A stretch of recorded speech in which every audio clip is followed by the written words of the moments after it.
Good morning, my fellow yogic travelers. I'm mighty glad to be alive today, and I hope that you are too, as we continue to live, laugh, love, learn, linger, and live the life we love. All right, Bob Dylan today.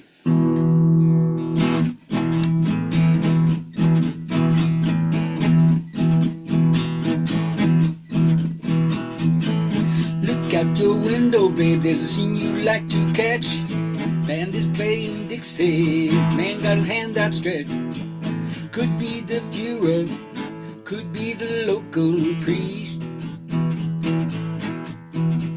You know that sometimes Satan comes as a man of peace.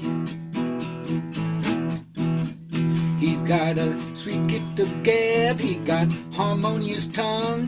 He knows every love song that's ever been sung. Good tensions can be evil, both hands can be full of grease.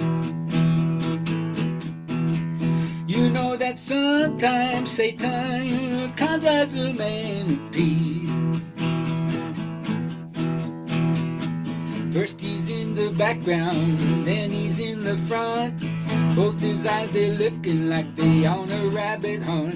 Nobody can see through him, not even the chief of police.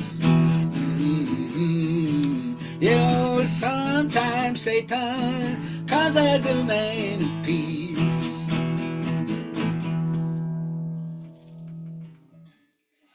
Yeah. Shadowy. Thank you, Bob, for that.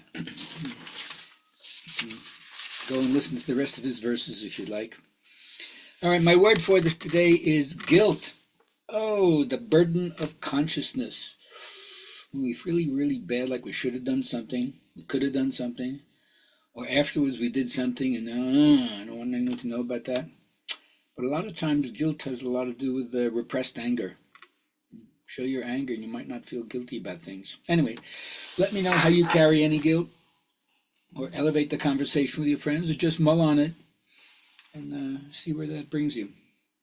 Not a good way to go through life, feeling guilty, eh? All right, now, cultured intelligence, as my teacher would say, does not come about by talking. It only comes about by working on yourself.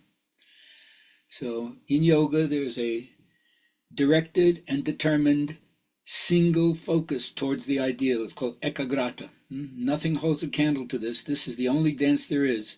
Everything else fits into this dance. I hope you find that, because that will be the dream whose pursuit is self-energizing for an entire life.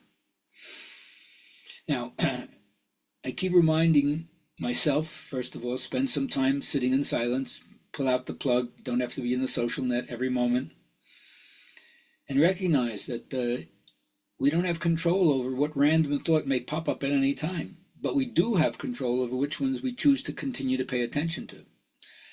And your actual mindfulness, being aware of what's happening without clinging, condemning, or ignorantly forgetting what you're about, it actually brings joy to the sensate experience. Makes you be more alert, more aware, more alive. You feel the thrill and the rapture of being itself. But in general, just notice the quality of your thoughts and in the moment, the body sensation. Is it pleasant? Is it unpleasant? Is it neutral? Because anytime you're not mindful of whatever the conditions are, the wheels of reactivity kick in. And then you're kind of working on autopilot instead of consciously making choices that serve you. Now, although there's many things we could say about how the body goes off, especially if it's underutilized or utilized incorrectly and it gets old and it gets sick, but the ascetic approach fails to appreciate the body's true genius. It just makes you want to get rid of the body, escape the body, condemn the body. And it doesn't also tell you about the glory of interpersonal relationships, which also can suck and be terrible. But at the same time, connection between people is where there's love and affiliation.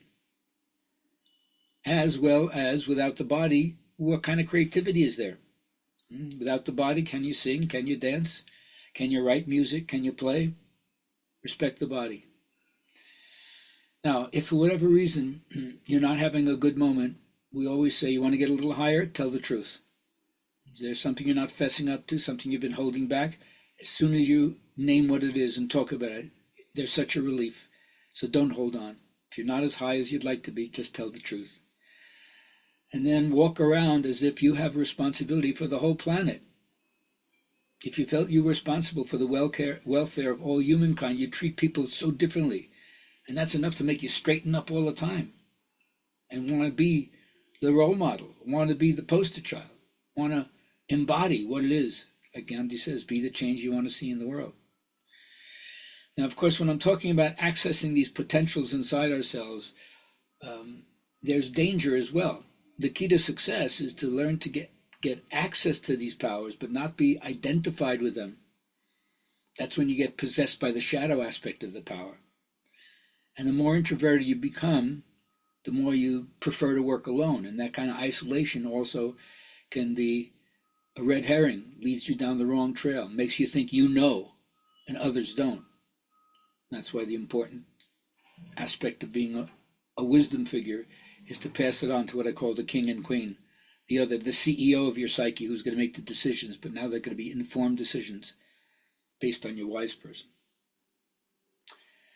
Now, last thing I want to say for today is before anyone has more realization, I like to think that the soul of the world tests you, tests everything that was learned along the way to see, did you really have lessons? Because anything you earn by right of consciousness can't be taken away from you no matter what. And anything you haven't earned by right of consciousness, you can't hold on to no matter what. So don't give in to your fears. Continue to listen to your heart, especially at the time when most people give up. It's like someone who's dying of thirst and they don't realize over the next ridge is the palm trees and the oasis. Don't stop. And if you do that, you will beat the drum of what is wanted, not the drum of what is unwanted. And then you'll be able to say, as my native shamans always remind me, take delight in living, take pleasure in creation, declare what you love, and how you deserve love. And then you will be an embodiment that endorses the wisdom of what I call spirit medicine. Have a great day.